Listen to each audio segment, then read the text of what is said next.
Hello, everyone, and welcome to episode 34 of WCW 1998 using TEW 2016. I'm your host, of course, Max Marvelous here, and what a Nitro we have for you here are right after the big Superbrawl event. And, yeah, I accidentally loaded up the backstage incident, and I couldn't back out of it.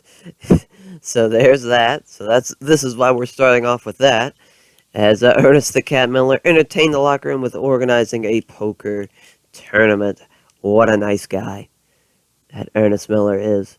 And now that we got that out of the way, without further ado, let's start the show. Alright, we are in the Blue Cross Arena for this WCW Nitro episode, and what a pre-show match we have here. Michael Whipwreck beats Prince Iakea with the whippersnapper. And it didn't click. And of course, Prince Ikea, did shit. 39, 42 for Mikey Whipwreck. Both these guys are in the power plant now, so that's no surprise there. Oh, man, and this match did worse. As Test beat Rhino in 6 minutes with a pump handle slam. Way to go, Test. And our final pre-show match, and actually a decent little match, thanks to the Boogie Nights and Alex Wright and Disco Inferno, pick up the win as Disco. I don't know why Disco Inferno always gets the win. Beats Sick Boy with the last dance. Here we have our Nitro opening. Pyro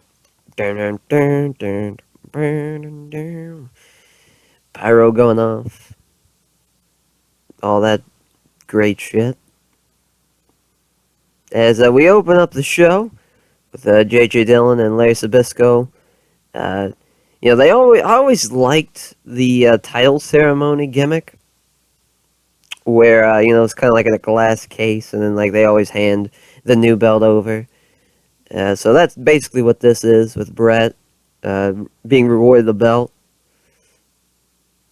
officially, with his new nameplates and stuff. And then, Sting's music hits, and everyone's like, oh shit, what is the Stinger doing here? What's he gonna do? As makes his way into the ring, takes a nice long stare down at Brett, and then just sticks his hand out, shakes his hand, and walks out.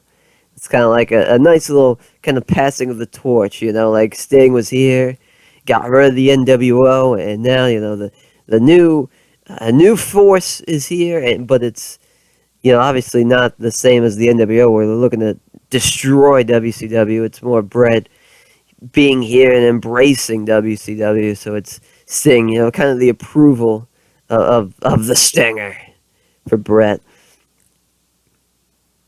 And then we have our opening contest with Ultimo Dragon pinning Hector Garza with a La Maestral cradle. I don't know what he would have set up into that, but it is what it is. But I figured this would be a good little match. Hector Garza was a fucking beast. 97, still green, still getting it, but he'll get it, Give it time, give it time. Yeah, right now he's on a talent trade deal with Pro Azteca. But then, of course, National cut a promo introducing the newest member of the Outsiders, Scott Steiner, who comes out, look just completely different. Obviously, think of the, Big Papa Pump Scott Steiner era, and that's basically what Scott is now. It completely has changed his metamorphosis of his character. And just like everyone's kind of like, whoa, like, what the hell has Scott Steiner gotten into now? Like, what? This is obviously something never seen of Scott. Which then, we gotta do the turn. No, I don't want to continue. Yes, so he turned, and then cutting a promo, I ran on his brother Rick on how for years. The Steiner brothers dominated the world, and it was all because of him. He had to Rick had to jump on his back and dragged his ass through every match. All the success was because of Scott. And just really being a real egomaniac about it. And then, yeah, thinking this match did pretty freaking good. As Liger. Now, Liger is officially signed. He is on a pay-per-view deal for 9 months. So, yay for that. So Liger is now back and picks up the win in 5 minutes and 45 seconds with the Liger Bomb. It's great ratings for his gimmick. Good match. Good match. Like to see that. And there we see the recap video from Superbrawl with Mike Tyson knocking out Randy Savage. And, like, if, the editing team would probably be, like, all the famous quotes that, like, depending on who's reporting it, I'm sure ESPN at the time would have been all about that shit, and all the daytime news channels would be all about it. Just all those segments and video clips thrown together. All the Tonight shows, the daily shows, all that. Talking about the talk of the town, Mike Tyson knocking out Randy Savage. Here we see Los Guerreros beating the Blue Bloods, with Eddie Guerrero pinning Dave Taylor with a frog splash. Good shit, good shit. I think we have one more week with Regal. I think we got one more. And then that's it. DDP comes out for an interview with Gene Okerlund. And, Okerlund, talking about how, DDP's thoughts on his match with Benoit, how Raven interfered and throughout the match. DDP, saying, that's not the way he wants to, that's not the champion he is. He wants to defend that belt every week and successfully defend it and have a good, clean finish to matches. And kind of that explaining, he doesn't know why Raven has targeted him and Benoit, but he'll take him on. He doesn't care. He'll throw a diamond cutter on him. Yeah, I figured this match would be pretty bad. Brian Adams beats Ray Traylor. 5 minutes of the choke slam. Not more you could say there. Then we have a Jericho promo from hyping up his actions from Superbrawl, how he demasked Juventud Guerrero.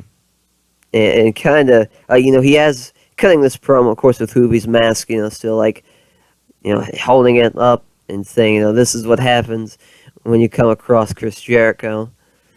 And really just feeding into his own egotistical self.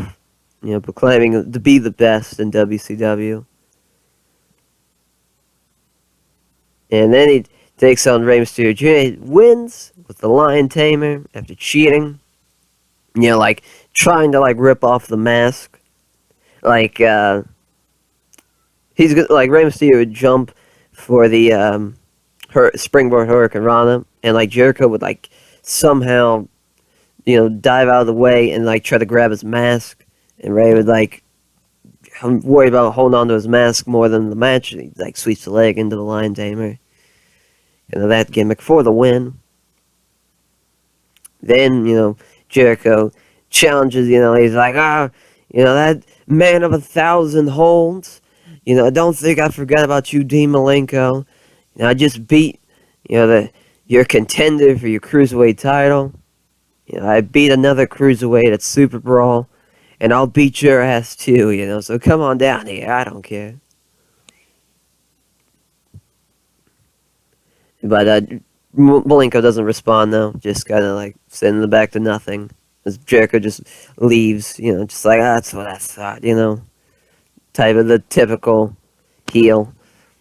Goldberg's entrance. And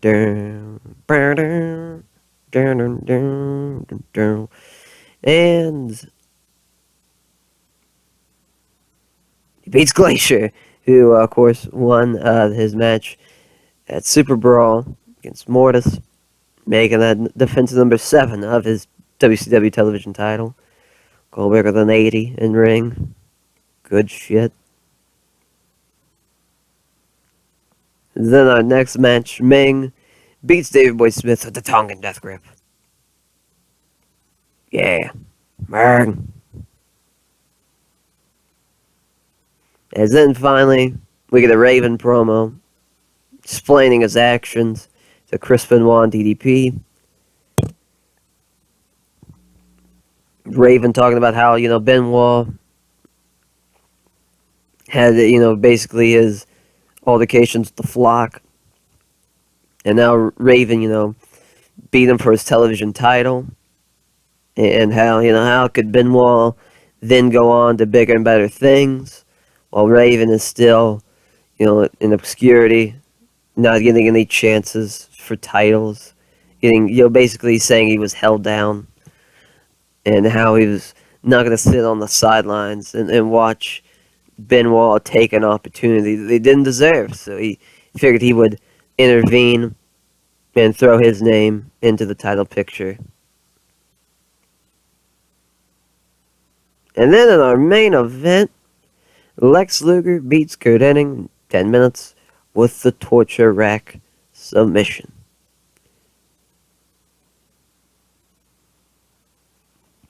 As though we didn't do a storytelling match. But that's alright that we increased popularity in at least 18 regions. Lost it, I'm assuming, in America. But, yeah, this Nitro, the thing about having two shows is you don't want to, throw in all the angles and all the big stuff that happened on Superbrawl right on this show. I kind of want to save stuff for Thunder, to at least have something big. So, that's why Nitro kind of had some of the storylines, but not all of them. We threw in the Mega Powers Explode, kind of the Mike Tyson knockout gimmick. But really, that's going to be more focused on Nitro, or not on Nitro, on Thunder. So there is that. Explaining that. But at 77, of course, we got, they had a better show. The WWF did. Better pay-per-view. But I don't think they're going to have a better Raw. They won't have a better TV show. I guess we'll find out here. Oh, no, we're not. Oh, yep, they did. Man, we're slacking here. What do you get? Well, at least we outdrew them, so I guess that's all that matters.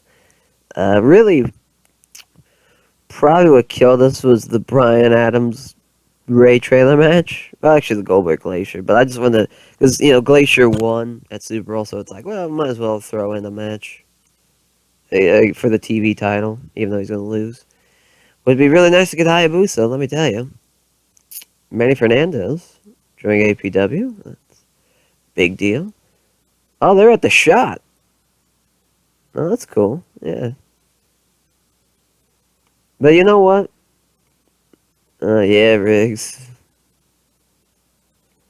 That's did we not delete? Yeah, we probably didn't delete these. Yeah. But I mean, we still got an awesome TV rating. So I guess that's all you can ask for. But that will do it for episode 34. Hope you guys enjoy, and we will see you guys next time on Thunder.